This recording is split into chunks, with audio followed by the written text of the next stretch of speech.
Jun membawa Bin Yu ke tempat kerja pada waktu tempat konstruksi. Mereka disambut oleh teman-teman seperti kemarin langsung mulai bekerja di sana. Bin Yu awalnya tidak mau, tetapi ia tidak memiliki pilihan lain untuk menyamar. Tetapi Jun hanya menjawab kalau mereka telah berada di tempat aman tanpa memberi lokasi. Kemudian dia melaporkan hal ini kepada Bin Woo-sung. Saat sama, dia juga sedang mempersiapkan diri dalam konferensi pers. Bin Yu mencoba meminta bantuan temannya melacak alamat IP darinya.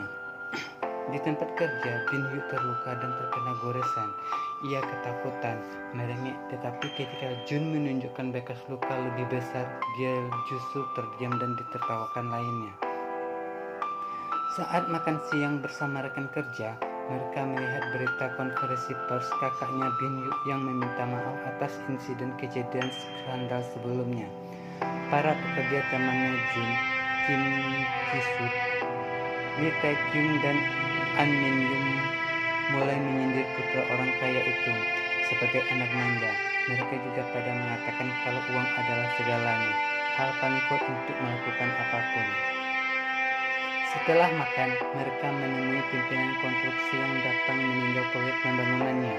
Di kantor petugas polisi, Jang Xiaomin yang mengejar Bin Yu waktu itu melihat Ji-hoon di konferensi pers lalu. Ia menemui dan meminta keterangan lebih lanjut tentang keberadaan Bin Yu.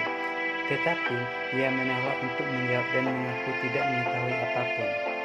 Sementara itu, di tempat kerjanya, Bin Yu masih kepikiran tentang perkataan ayahnya yang waktu itu memukul dia.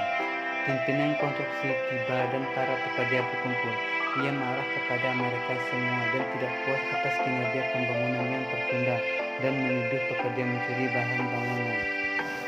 Saat terjadi keributan antara pimpinan konstruksi dengan Baekhyun maupun pekerja lainnya, Bin Yu justru sedang mengambil bunga dandelion untuk ditiup. Tak sengaja ia menyandung batu bata dan terjatuh. Kemudian sebuah batu kecil terkena kepala pimpinan itu hingga berdarah.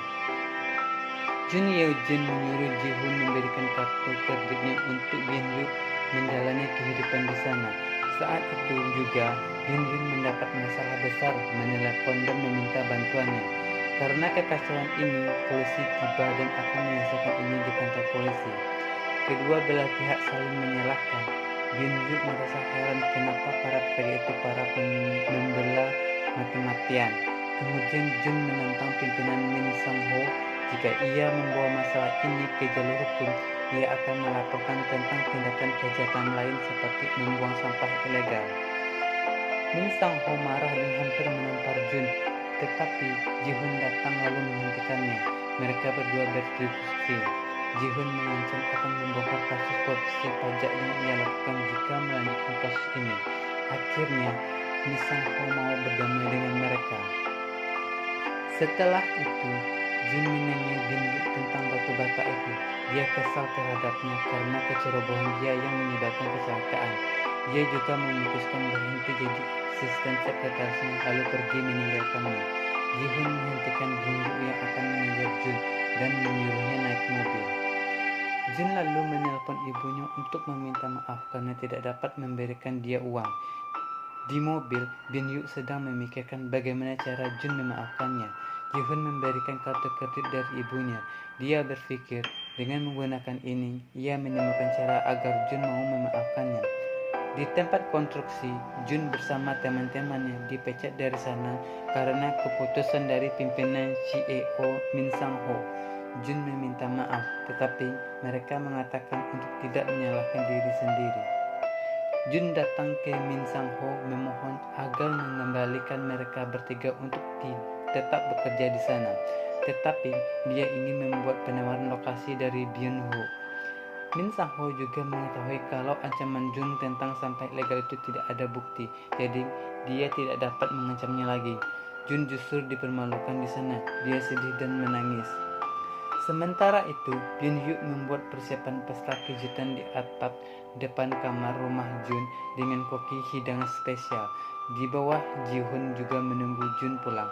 Dia ingin meminjamkan uang kepadanya, tetapi Jun tidak menerima uang dari pekerjaan mengurus bocah manja itu, Byun Yu. Sesampainya di atap, Ginyu menyambutnya dengan gembira, tetapi Jun justru marah-marah karena tindakan itu. Dia juga marah menyalahkan Ginyu karena menyebabkan teman-temannya Pak Kim Ki-suk, Pak Lee Tai-kyung, dan Bu An Min-young dipecat.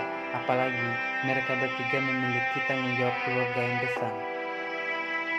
Sebenarnya Bin-hyuk juga telah mempersiapkan uang untuk hadiah mereka bertiga, tetapi Jun semakin marah. Dia merobek amplop itu dan pergi masuk ke dalam rumah, meninggalkan Bin-hyuk. Jun kepikiran masa lalunya saat dia kecil, ketika melihat bisnis restoran ayahnya didatangi oleh preman suruhan pimpinan Jun.